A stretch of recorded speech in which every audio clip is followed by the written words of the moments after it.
Bismillahirrahmanirrahim. Assalamualaikum warahmatullahi wabarakatuh.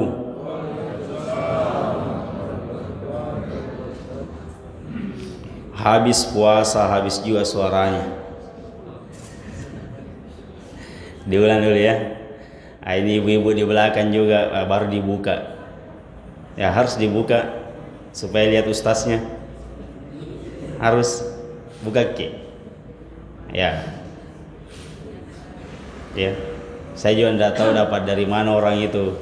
Katanya tidak bisa dibuka, harus dibuka. Karena sahabat Wati dulu, sahabatnya Nabi yang perempuan, kalau hadir ke masjid semua lihat Nabi. Saya lihat semua lihat Nabi. Jadi boleh melihat, boleh. Ya tidak boleh itu berdua-duaan. Baru namanya khilwat. Al-khalwat. Apa artinya khalwat? Khalwat artinya bergabung cowok cewek tapi berduaan. Berduaan gabung.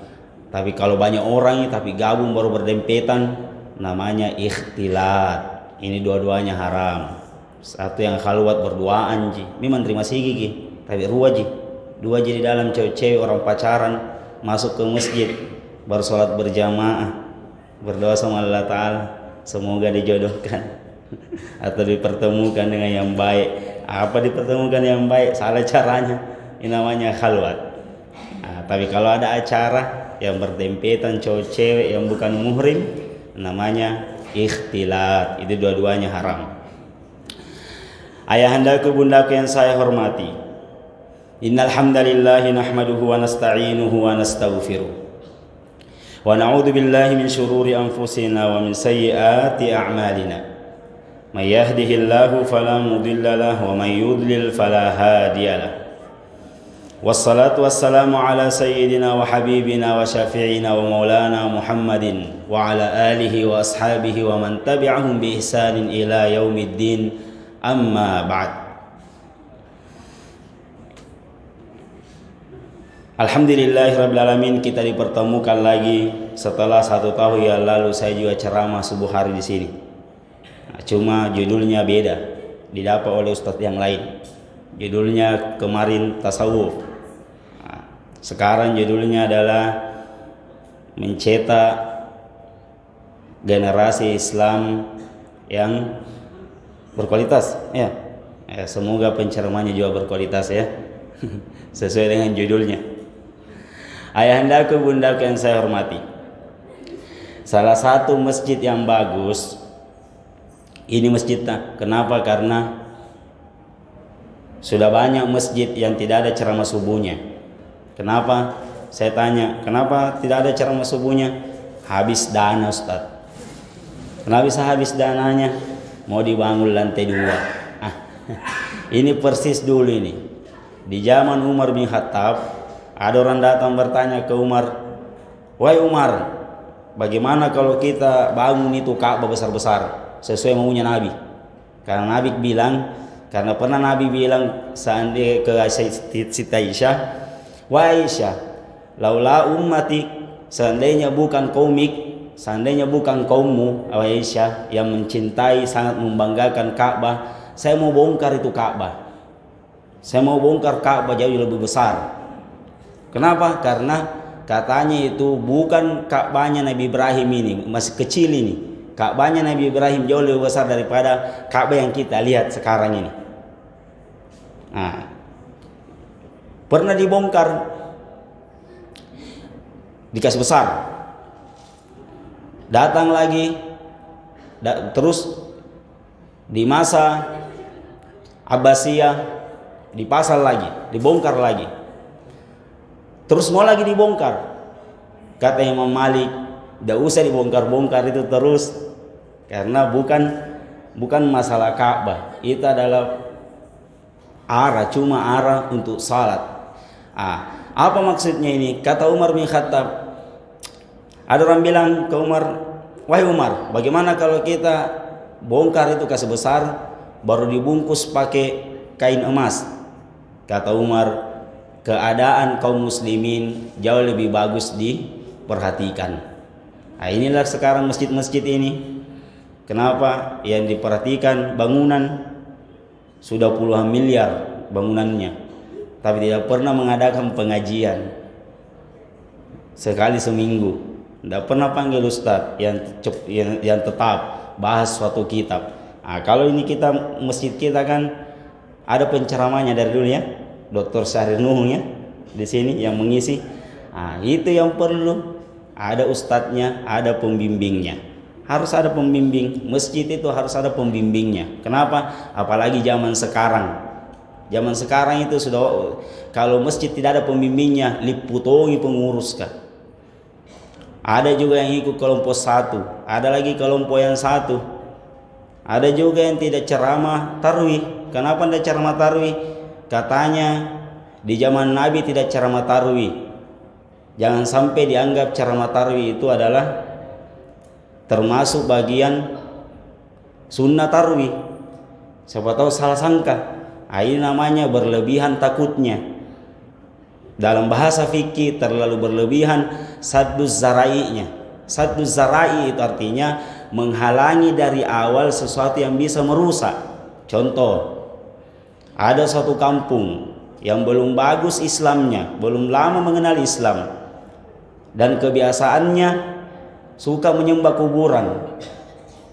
Maka ulama mengatakan untuk sadduz zara'i di kampung ini, supaya terputus kemusyrikannya di kuburan, ada baiknya jangan dulu dibiarkan orang berziarah kubur.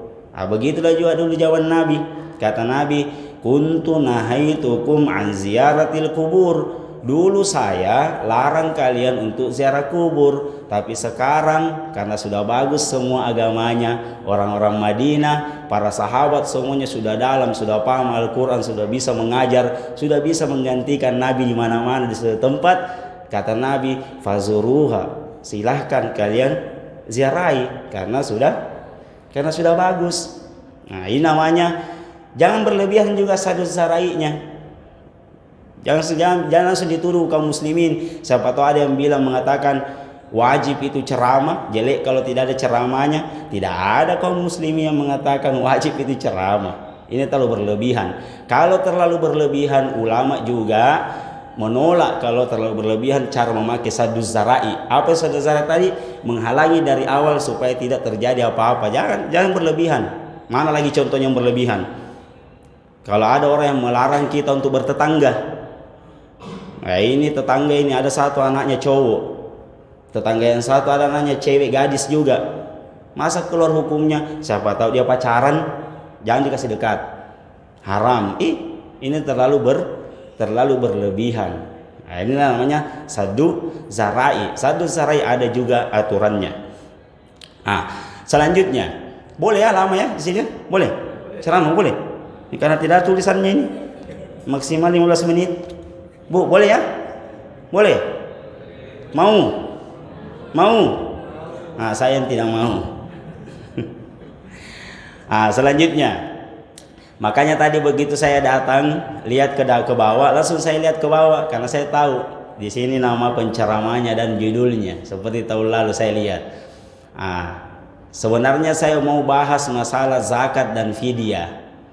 Cuman ternyata nanti di malam ke-28 kayaknya ada yang membahas masalah zakat dan keutamaannya. Kalau boleh ganti itu, jangan keutamaannya. Semua sudah tahu keutamaannya. Satu masjid ini sudah tahu keutamaannya zakat. Yang kedua, satu masjid ini sudah tahu bahwa zakat itu wajib. Diganti apa yang diganti? Zakatnya dibahas karena zakat ini juga harus dipelajari. Kan kesalahan yang kita ketahui zakat cuma zakat apa? Zakat fitrah. Zakat fitrah berapa? 4 liter. Nah, zakat fitrah di mazhab Syafi'i itu 2,5 kilo.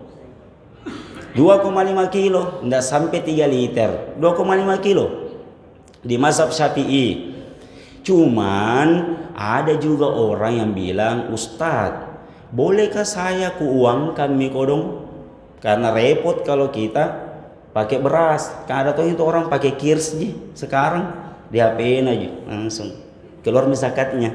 Bolehkah begini? Dalam mazhab Syafi'i tidak boleh diuangkan zakat. Harus pakai makanan pokok di satu kampung. Nah, kalau kita di Jeneponto apa kita makan? Apa kan makan dari Jeneponto? Beras tonji kayaknya nih. Kukira jagung. Ada yang jagung ya? Kalau ada yang jagung, ya jagung dikasih keluar. Di Arab ya gandum. Kalau di sini beras. Kalau di Papua sagu, namanya makanan pokok. Harus dalam mazhab Imam Syafi'i harus makanan pokok. Siapa yang membolehkan boleh diuangkan? Namanya mazhab Imam Abu Hanifah. Ternyata karena yang membolehkan Imam Abu Hanifah, maka kita harus pakai juga aturannya Abu Hanifah. Tidak boleh dicampur. Jangan bilang membolehkan baru ukurannya Imam Syafi'i. Tidak boleh. Sama itu kalau ada orang yang berwudu, caranya berwudu mazhab Syafi'i. Sebentar sentuh perempuan, dia bilang tidak batal ji. Padahal batal juga. Kenapa? Karena caramu tadi berwudu mazhab Syafi'i.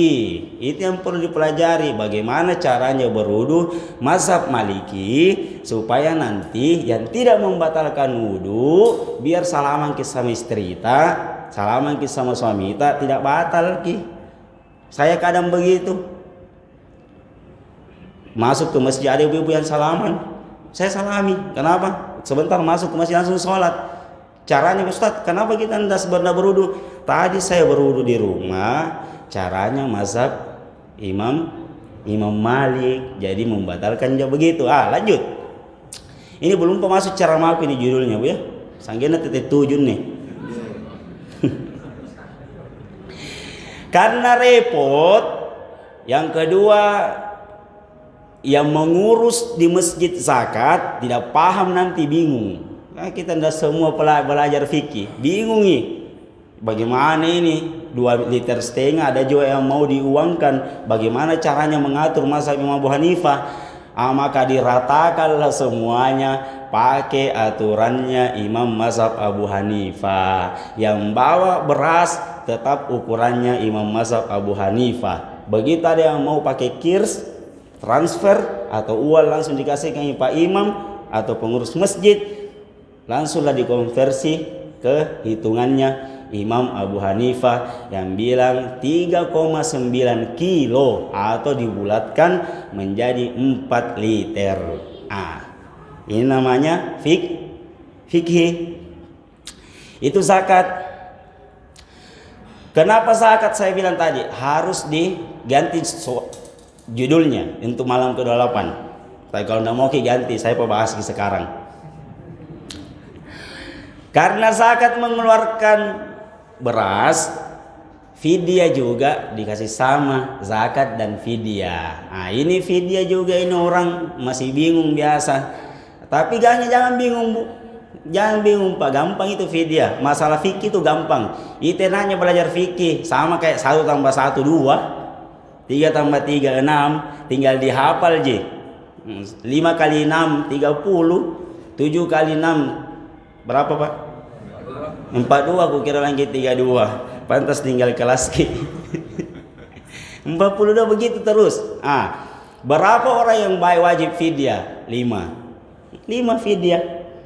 Yang pertama siapa yang fidyah? Yang pertama orang tua renta. Karena kulit puasa. Atau loa-loai. Nah kalau lupa karena belum puasa. Loa-loa nih. Apakah itu bahasa Indonesia loa-loa? Pikun. Sudah pikun. Makanya belum puasa ini. Puasa orang kah? Ini tidak usah puasa karena sakit mi. Atau terlalu tua rentah. Dodong mi kodong. Tidak bisa berpuasa. Itu dibayarkan fidyahnya. Kapan dibayar fidyahnya? Setiap hari kalanya. Kalau kali tadi di kala di puasa Ramadan ke-6 kalai, dibayarlah kalanya 6. Jangan dari awal dilihat ki ini ikut toa mi pasti nak puasa nih. Hari pertama puasa dibayar mi 30. Nggak boleh. Tunggu mi dulu berapa kalanya. Kalau boleh setiap malam setiap kala boleh dibayar, boleh dibayar. Boleh juga ditunda, boleh ditunda. Boleh di luar Ramadan, boleh di luar Ramadan. Saya kan buat di luar Ramadan. Beda kalau zakat fitrah. Zakat fitrah kapan akhirnya? Batasnya kalau sudah naik imamnya di atas mimbar, selesai. Siapa yang tidak keluarkan berasnya, baru dihitung tidak berzakat fitrah tahun ini, berdosa, dosa besar. Karena zakat adalah ruknun min arkanil Islam, salah satu rukun Islam, harus wajib. Itu orang tua renta. Kalau ada nenek-nenek di rumah tidak bisa puasa, daftar daftar ke berapa kalanya. Yang kedua siapa? Orang sakit. Tapi sakitnya kalau dipikir-pikir ini sakitnya ini nenekku, ini atau bapakku, ini susah sembuh. Atau ada juga itu orang harus berobat selama 1 tahun, harus minum obat terus. Ini namanya sakitnya tidak bisa sembuh karena diwajibkan sama dokter minum obat terus. Itu dicatat juga berapa kalanya. Tapi jangan di awal Ramadan pertama lagi, karena pasti tidak puasa tahun ini, bayar memang 30 dan tidak bisa dibayar, harus datang pi masanya sudah makalai baru dibayar. Ini namanya orang sakit. Yang kedua, yang ketiga, siapa yang harus membayar kalla? Ibu hamil atau ibu menyusui. Bayar kalla dan fidyah. Siapa yang bayar fidyah? Kalau dia tidak berpuasa, yang dikhawatirkan anaknya, itu harus dicatat di bawah itu. Yang dikhawatirkan adalah cuma anaknya saja, anaknya. Anaknya. Tapi kalau ada bilang begini, Ustadz, saya tidak puasa, kenapa? Maka pingsan kurasa kalau kasih tete anakku.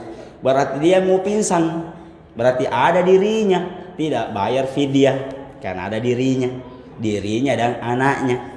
Tapi kalau tidak ada dirinya, Ustadz, kuat aja puasa saya, tapi kalau puasa Kak tidak keluar asiku, berarti yang dia khawatirkan anaknya tidak bisa minum asi, cuma anaknya. Berarti di garis bawah anaknya, sebab anaknya, maka dia wajib 2. Yang pertama bayar kalla, yang kedua bayar fidyah. Tapi kalau ada dirinya, dia yang mau pingsan, tidak keluar tonger susuna, erotong pingsan kalau puasa, berarti 2 sebabnya, dia dan anaknya, maka kewajibannya cuma 1.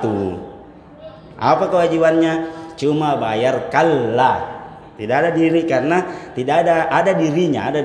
Kalau ada diri tak begitu. Ini yang bikin bingung ini. Kalau dari awal ente didengar, tapi kalau sebentar ku kasih kumpul semuanya baru bertanya ke. Karena sebiasa itu ada ustadz bilang, ya ada jamaah yang mau bertanya, saya beda Bu. Sebentar sudah ke ceramah, aku tanya dihafal semua juga apa aku bilang. Gak banyak ini. Itu yang bayar fidyah.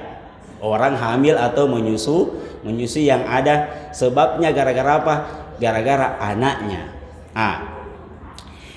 Yang keempat yang bayar fidyah, orang tua yang meninggal dunia, dibayar fidyahnya. Bayar fidyah. Ternyata dia meninggal sakit di awal Ramadan, sakit. Meninggal kapan? Malam takbiran. Berapa kalanya? 29, dihitung. 29 fidyahnya. Fidyah. Tidak dibayar jika kalanya sama anak-anak, langsung fidyahnya. Yang terakhir yang bayar fidyah, kalau bayar kalla kan ditauji. Yang terakhir bayar fidyah adalah orang yang terlambat bayar puasanya. 2023 ada kallana. Nah 2024 ini puasa orang tidak pernah bayar kallana, belum dibayar kallanya. Maka nanti sudah Ramadan ini, nanti ada kallata kemarin 7 2023, sekarang tidak ada kallata atau ada kallata 3, maka nanti kita wajib bayar 10 nanti di luar Ramadan, nanti tahun ini 2024. Yang kedua bayar kalla, bayar fidyah 7 fidyah. Berapa fidyah? Fidyah itu jangan bingung lagi. Fidyah itu tadi banyak dibicara fidyah 5 sebabnya. Ukurannya fidyah kecil, tidak seperti zakat. Kalau zakat itu 2,5 kilo.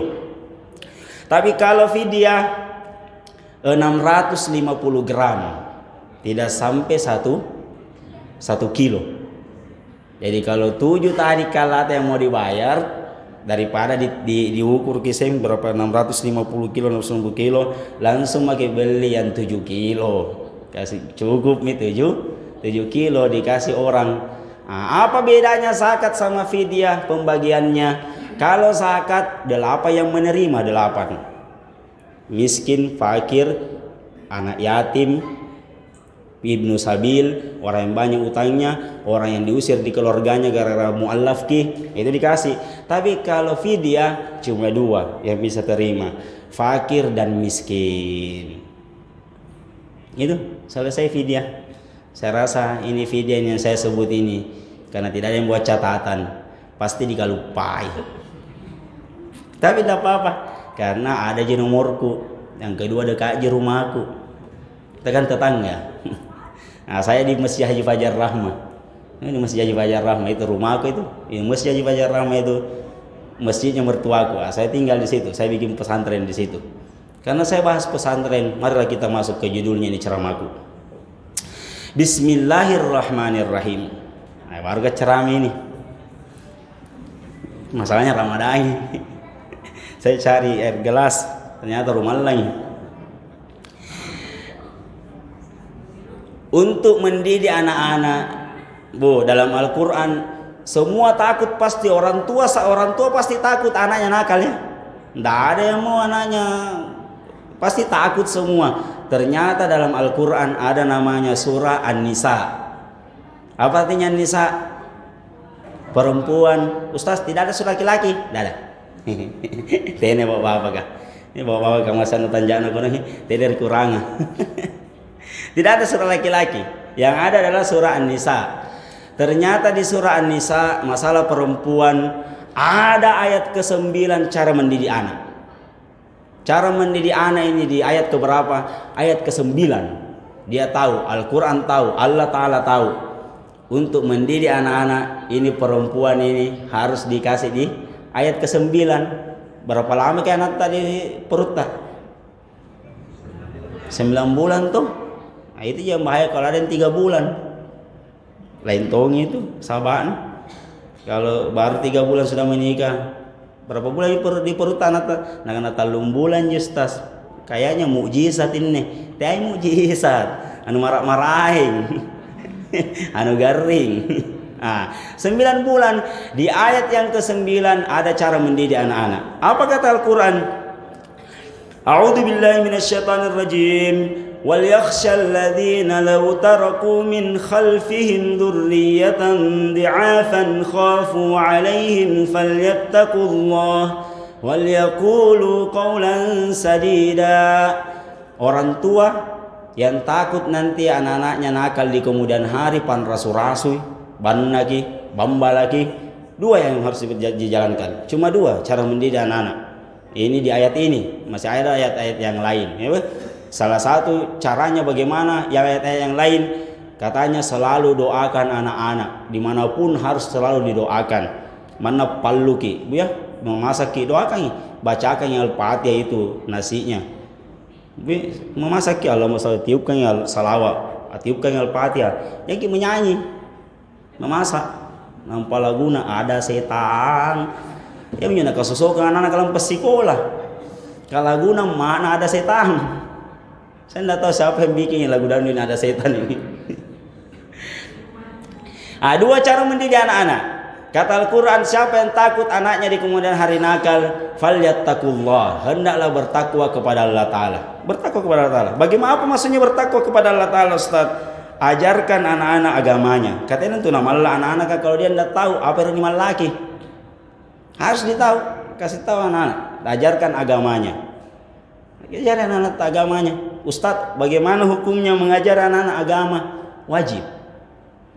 Wajib, apalagi bapak-bapak. Dulu waktu menikah, dia baca sigat taklid. Janji nikah bersama istrinya.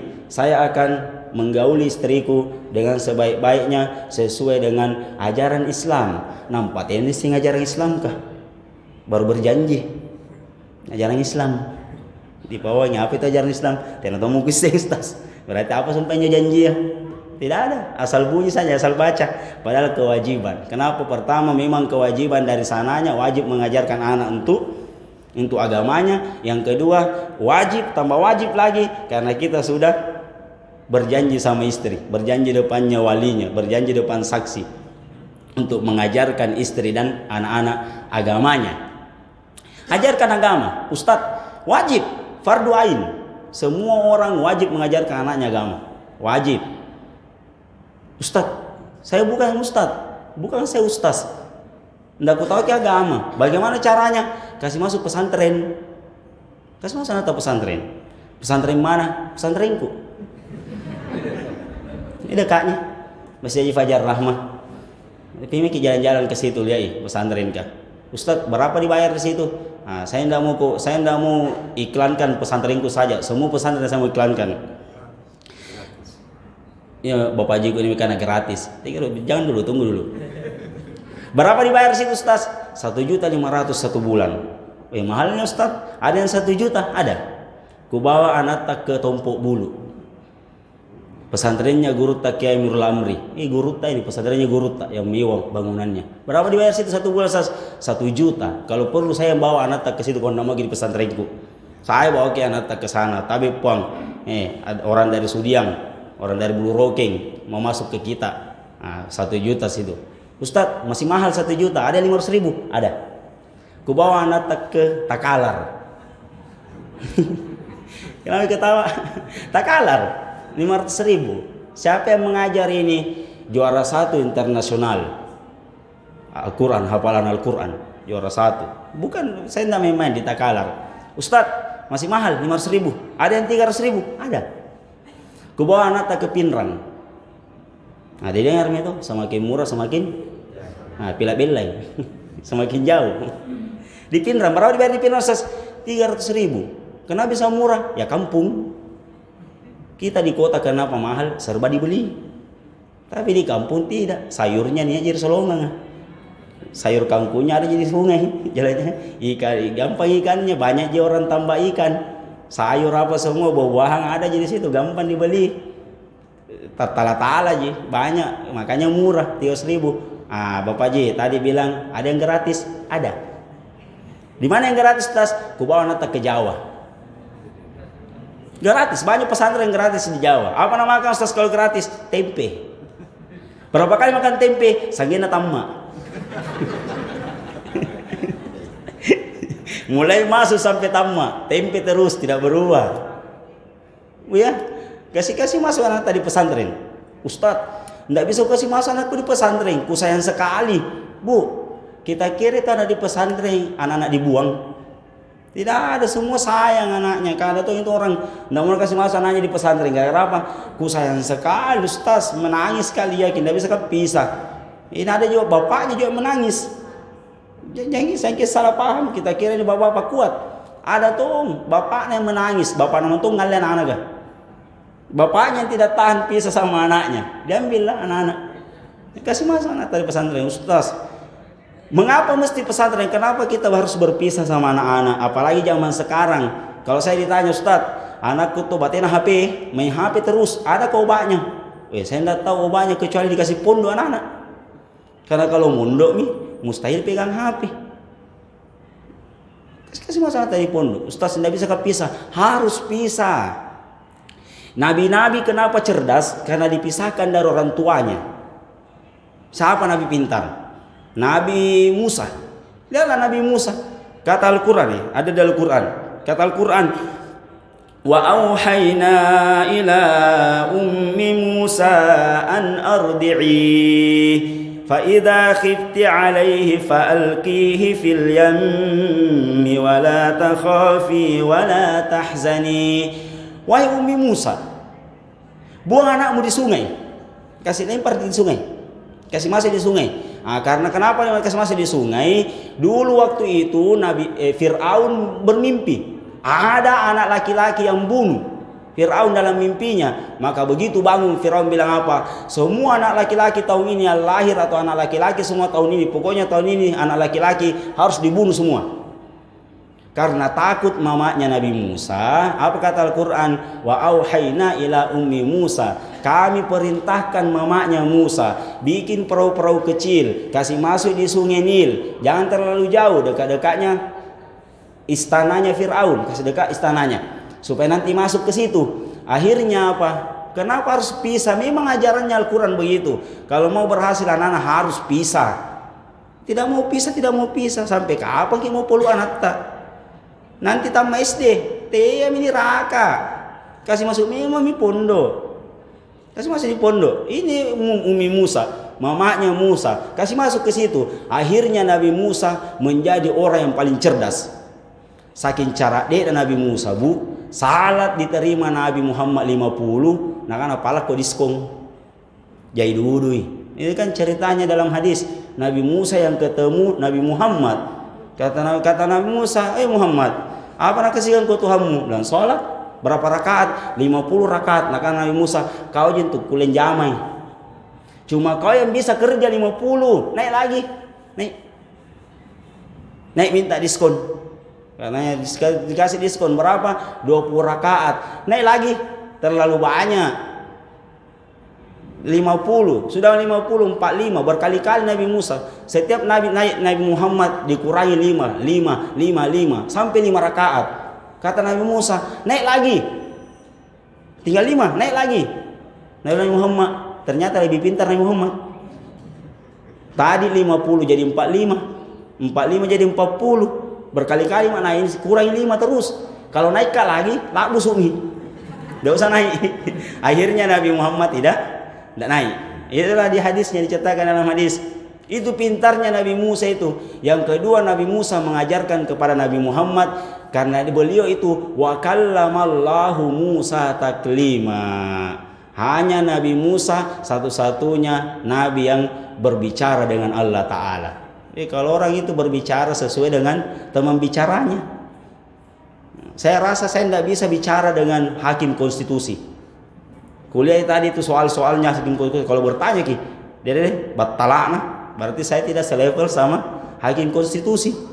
Ini Nabi Musa bisa ngomong sama Allah Ta'ala. Karena kenapa? Diberikan oleh Allah Ta'ala kecerdasan yang luar biasa. Kenapa bisa cerdas? Siapa yang didik? Fir'aun.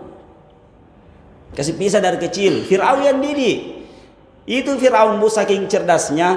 Orang barat yang mau belajar ilmu pembangunan, ilmu arsitek, semua datang ke mana? Ke Mesir. Belajar arsitek. Melihat, saya sekolah di Mesir 8 tahun, bu. Saya lihat itu piramida. Banyak orang barat di sekitarnya piramida. Apa nak bikin? Bawa buku. Akhirnya buku. Saya bilang, apa kau bikin di situ? Dan dipelajari bagaimana caranya ini 5.000 tahun tidak runtuh. Saya bilang, oh gampang itu, tidak dikorupsi. Kalau di Indonesia tidak. Bangunan 5.000 tahun jadi 5 tahun. Karena dikorupsi. Tapi Fir'aun parah kita ya. Singkamnya si panah Fir'aun.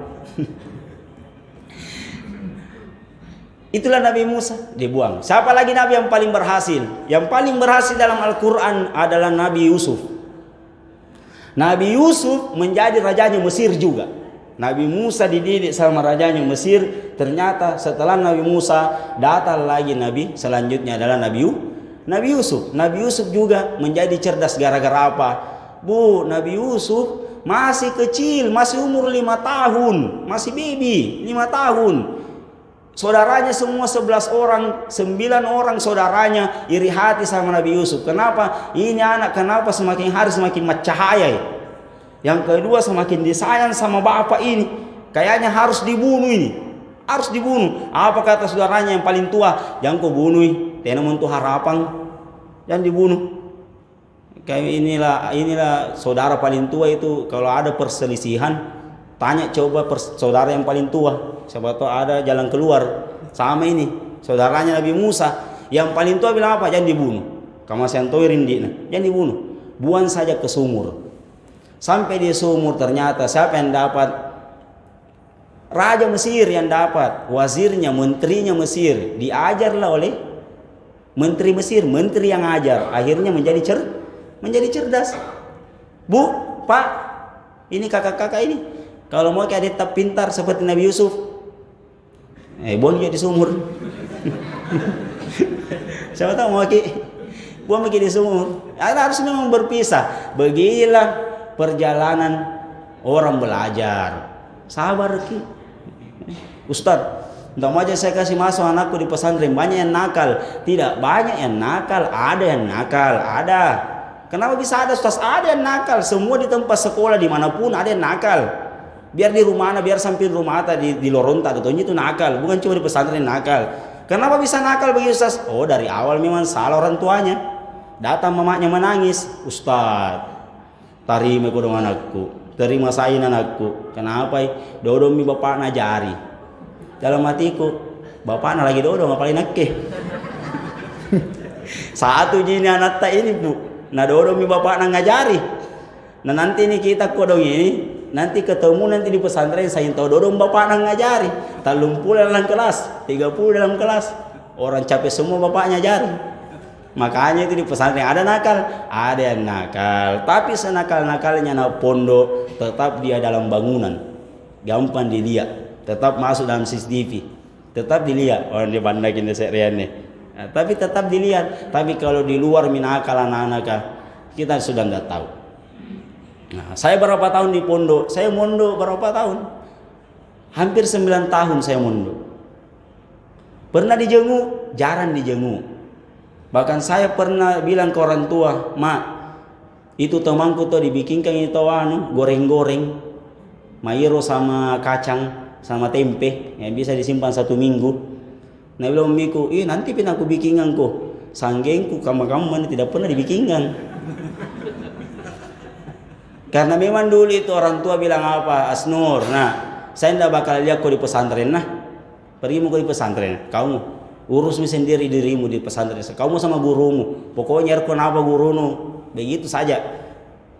Namanya kodok ini, karena dia cuma berusaha sampai mampunya cuma sampai di mana supaya kita masuk pesantren, selebihnya itu tidak mau urus, kata susah tong.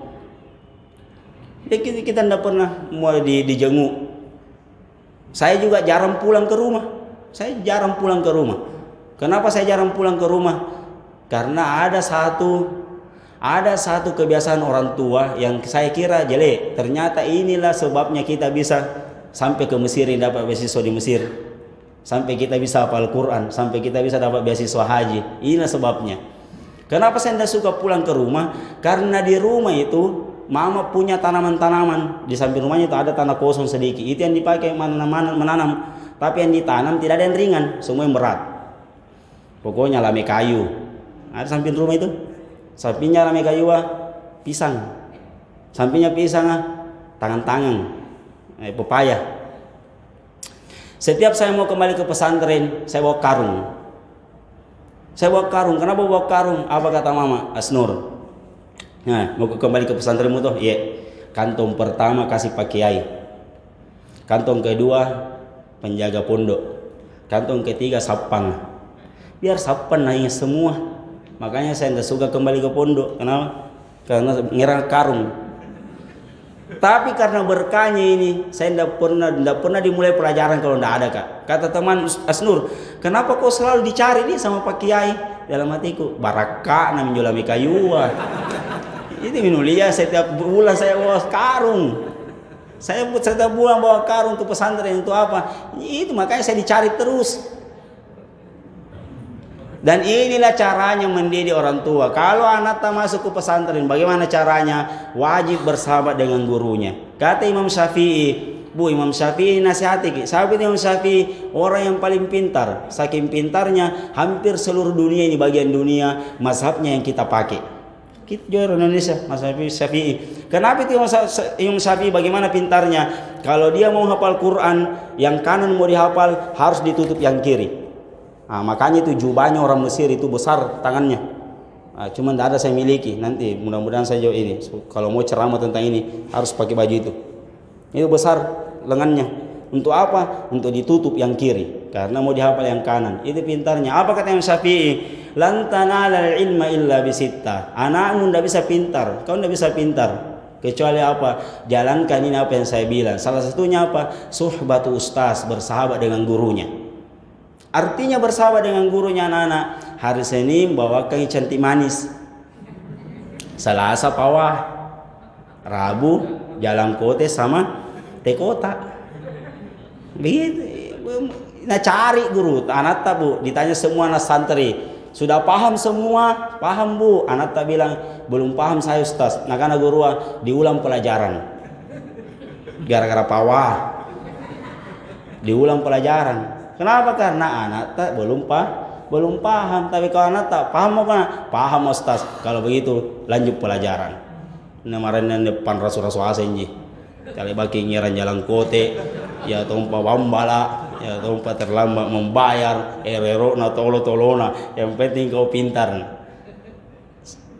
Saya bu ranking berapa di pesantren? Ranking 14. Dilihat sama istriku, lihat raporku. Dia banyaknya miranya ini raporta. Ini memang banyak miranya. Ranking 14. Berapa santrinya? 16 satu kelas.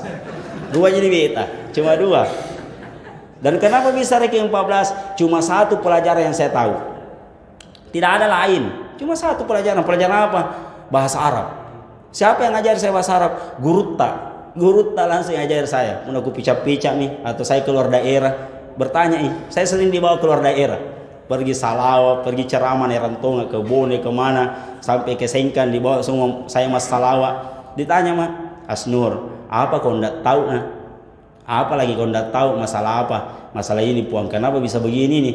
Barisnya kenapa begini? Oh ini. Akhirnya saya pintar. Nanti di penghujung sekolah dites lah, ada beasiswa ke Mesir. Siapa yang tes? Guru tak. Ditambah sampai lulus. Nggak ada lah yang lulus, saya yang lulus. Gila kita ke Mesir gara-gara apa? Gara-gara lami kayu. Tidak ada apa-apa. Seandainya orang tua orang kaya tuh, nah kasih umrah guru tak. Kasih umrah. Saya pesantren Nahda di Tinumbu, 6 tahun di Tinumbu. Baru sudah itu ke Alimah Masim 2 tahun lebih. Lama kita ini di pesantren. Kasih masuk anak di pesantren ya, kasih masih. Memang itu agak perih, berperi-peri sekarang, perih ke sekarang, tapi insyaallah mak barakah. Nah, yang kedua, wal yaqulu qaulan sadida. Tadi ajarkan agama. Yang kedua untuk anak-anak supaya soleh, supaya berhasil, bagus kodong otaknya, berbagus hidupnya. Wal yaqulu qaulan sadida. Hendaklah orang tua berkata baik kepada anak-anak. Berkata baik. Biar marah bagaimana ki, baik terus kata-kata. Jangan dibilang cilaka mantongin anak-anak kan nih. Ya. Katanya orang jangan bilang Ustaz ho anu jitu mitos jitu amalu malaika kah. Orang tua tak dulu bilang apa amalu malaika kah. Kenapa dia bilang jangan sembarang bilang lewat malaikat? Karena dia tidak tahu dalilnya. Seandainya dia tahu dalilnya sekolah agama tuh dong apa dia bilang? Kan orang tua dulu begitu itu. Tinggi ilmunya tapi tidak tahu dalilnya. Nah, datang anak-anak sekarang tolotongi. Nah salahkan ajarannya orang tua dulu. Jangan disalahkan, cari dalilnya. Nah karena orang tua jangan sembarang ngomong amalu malaikat lewat malaikat. Apa dalilnya? Sesuai kata Nabi. Hati-hati ngomong innal malaikata yu'minuna ma taqulun. Sesungguhnya malaikat itu suka bilang amin amin amin apa yang kau bilang.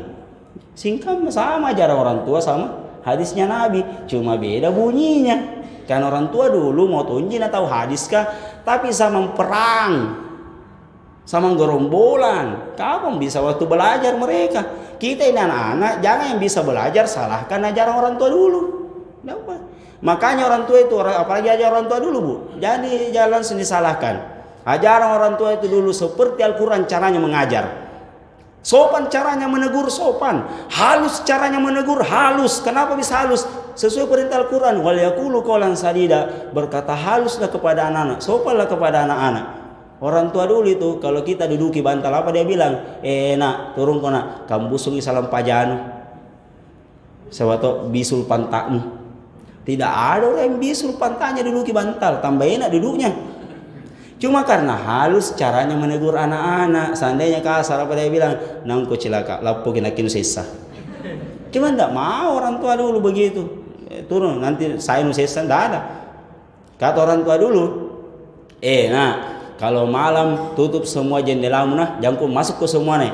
Suluk setan. Keluar setan, masuk ke dulu maghrib ki. Ini sesuai hadis Nabi, jangan bukan cuma sesuai hadis Nabi, sesuai Al-Qur'an. Al-Qur'an itu ada namanya Al-Falaq, surah Al-Falaq. Apa artinya al-falak? Permulaan malam. Yuk, kalau malam ini jadi permulaan malam, banyak bahasa Arabnya itu malam. Itulah bahasa Arab itu. Kalau permulaan malam namanya al-falak. Suratul Falak itu permulaan malam. Kapan itu permulaan malam? Kata Al-Quran, min syarrin nafathati fil uqad.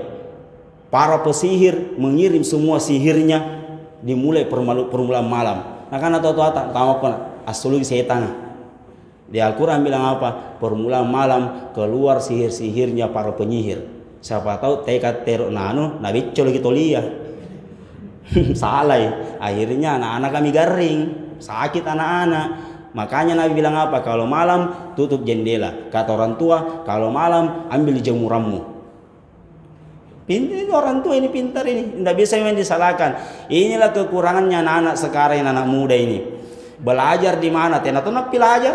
Ditanya, siapa ustazmu? Tidak ada, siapa ustazmu? Di Google. Siapa ustazmu? Di YouTube. Di YouTube ustazmu. Masya Allah.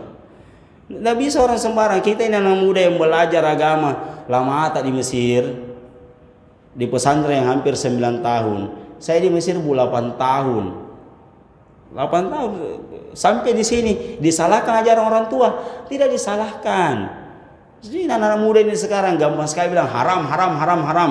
Ya apalagi lebaran ini. Ada yang bilang, Ustadz, saya nanti tidak mau pulang ke rumah kalau lebaran. Kenapa ya? Saya tidak mau pulang ke rumahnya mama. Asurum macai. Dari mana ajarannya?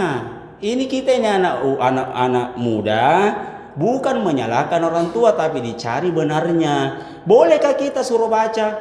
Boleh kalau benar caranya. Orang tua itu dulu pintar, cuma anak-anaknya, cucunya tidak belajar agama, bergeserlah ini ilmu. Orang tua dulu kalau 10 Muharram nah suruh itu bersedekah banyak. Beli ember, beli timba timba tuh kalau 10 Muharram. Boleh timba Ustaz, boleh. Yang penting jangan timba setiap tahun. Rasi bala kakak tua. Timba bisa timba. Itu ajaran orang tua, cuma bergeser. Boleh orang suruh baca, boleh kalau benar. Yang mana yang benar? Kalau 7 kafarat dibaca, 7 dimakan. Jangan 7 dibaca, 6 dimakan, 1 disimpan di tiang. Baru bilang jangan ada sentuh ya, nenek lupa patah. Nenek naik, kira mati nenek kah? Harus dimakan semua, tidak boleh disimpan. Bukan makanannya ini menjadi sedekah dimakan. Yang mana yang sampai kepada almarhumah doanya dan sedekah, pahalanya itu makanan. Kalau tidak ada yang makan basi, tidak ada pahalanya, itu dimakan. Orang tua itu pintar itu simpang apa orang tua pintar menasehati. Kalau ada orang meninggal dunia, apa katanya orang tua? Pasang kopi di tiang. Benarkah ini? Salah juga ini pasang kopi di tiang. Bukan untuk orang mati, untuk orang hidup ini. Kalau ditanya orang tua, Mak, kenapa ada kopi itu dipasang di tiang? Dia bilang, Mama, bapak almarhumna minum kopi. Ya. Karena orang tua kan pesannya apa? Apa yang disuka oleh almarhum itu yang dikasih makan orang. Itu yang dipasang. Itu supaya artinya apa? Jangan sembarang minum. Karena apa yang kau suka minum, nanti meninggal dunia itu disuruh ditandang. Balas si penum ballo kah? Salam pun mati ballo ditandang. 7 hari 7 malam. Kenapa? Waktunya talasa dulu, waktunya hidup bapaknya pasimbungi kalau nak minum ballo. Dia bagi minum ballo pila pasimbungi. Ya jarang orang tua. Harus kita ini anak muda carilah caranya yang benar. Jangan sembarang diharamkan, jangan haramkan. Mana eran-eran haramkan ngasing. Ini eran-eran doa. Sesuai ajaran Al-Quran, sesuai ajaran Nabi, sesuai ajaran Nabi. Itu namanya senureng. Orang Bugis ya, bahasa Arabnya at-tafaul. At-tafaul. Kenapa? Siapa yang mengajarkan tafaul? Nabi Muhammad. Jangan diharamkan. Nabi Muhammad yang mengajarkan cara berdoa ada 2. Yang pertama dengan ucapan. Kan Nabi suka ngomong berdoa sama Allah Ta'ala. Allahumma inna nas'aluka, Allahumma inni as'aluka. Ya Allah kasihlah saya, kasihlah saya, kasihlah saya, kasihlah saya. Allahumma gfirli, Allahumma gfirli. Ya Allah ampunilah saya, ampunilah saya. Ini namanya doa ucapan. Ternyata ada doa yang kedua diajarkan Nabi. Pernah Nabi SAW, kanan Nabi SAW yamshi ala kabarain. Nabi itu pernah jalan di atas 2 kuburan. Begitu melihat ini kuburan, apa kata sahabat? Ditanya sahabat, sahabatku, ini 2 orang yang di bawah yang disiksa kurung, disesai. Nabi minta doa. Nabi minta doa. Doa apa? Bukan doa ya Allah, kurangilah asapnya ini kurung di bawah ini 2 orang. Tidak begitu doanya. Apa kata diajarkan Nabi? Doa yang kedua. Caranya bagaimana?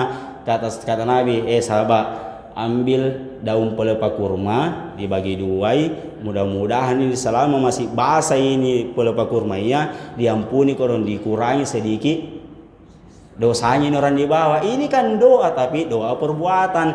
Nabi bisa langsung bilang kepada Allah Ta'ala, ya Allah, kurangi asapnya kodong, ringan-ringankan asapnya. Tapi tidak ngomong, diajari kita doa yang kedua. Caranya apa? Senureng. Ada namanya tafaul. Senureng. Makanya orang kalau contohnya lagi senureng mana? Makanya kalau ada pengantin, bawalah kita erang-erang. Apa sih erang-erang? Semua bobo yang bagus. Kenapa ada talak? Ya karena talak tidak semoga. Apa kata orang tua? Semoga anakmu nanti seperti talak kah? Karena tidak ada itu talak keluar dari pohonnya 1 biji. Selalu 10. Mudah-mudahan anakmu seperti kamu manjo, kambar lagi. Banyak nanti itu semua tafaul. Makanya buah yang dibawa buah yang bagus adalah kelapa, adalah pisang. Tidak ada tuh pisang 1 biji keluar. Pasti dongke lagi. Pasti banyak. Semua buah yang bagus. Jangan diharamkan. Ini doanya Nabi. Doanya Nabi ajarkan juga begitu. Nabi bisa minta doa kepada Allah Ta'ala langsung. Tapi ternyata Nabi mengajarkan juga doa perbuatan. Caranya bagaimana? Kata dalam fikih, kanan Nabi SAW yarki nafsahu. Nabi itu suka meruqyah dirinya. Bagaimana caranya diruqyah dirinya? Ditiup 3 kul ahad sama kul a'udzu falak, kul a'udzu nas setiap malam.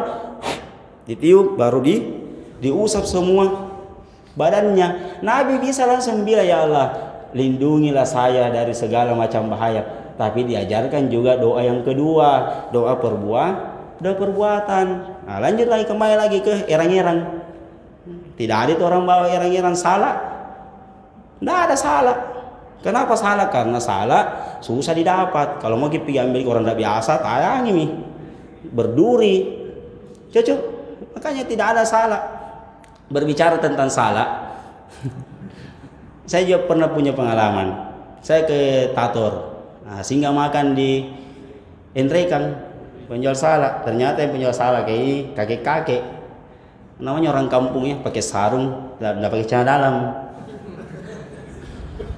Kelihatan itu bijinya.